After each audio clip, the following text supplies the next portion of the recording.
পানি বিল, বর্ধিত পানি বিল।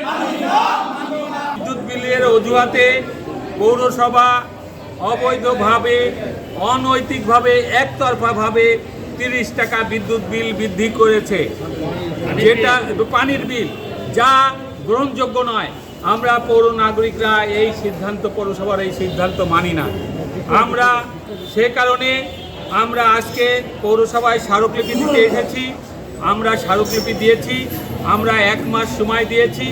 এর ভিতরে আমাদের 4 দফা দাবি সম্বলিত স্মারকলিপি দিয়েছি।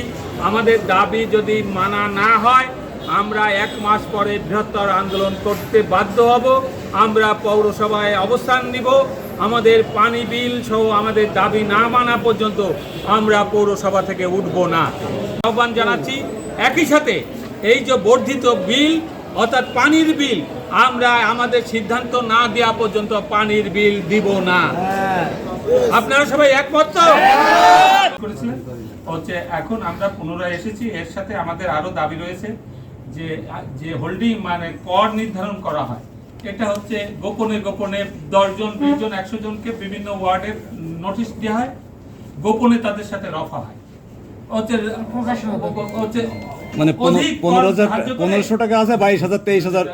এবারটা আপনি 5,000 বা 7,000 কন্ট্যাক্ট করলেন, হচ্ছে আমার এই কর হবে, বাকিটা আন্ডারহ্যান্ডে কিছু লেনদেন হলো। এই বিষয়গুলির তদন্ত হওয়া উচিত। আপনি আসছেন হচ্ছে তদন্ত হয়ে এখানে কিছু লিগ্যাল আছে। আলাপ করে জানেন যে আসলে এখানে নাগরিক কমিটির পক্ষ থেকে একটি পানির বিল বৃদ্ধির জন্য একটি স্মারকলিপি নিয়ে এসেছি। আমরা সেটা রিসিভ করেছি এবং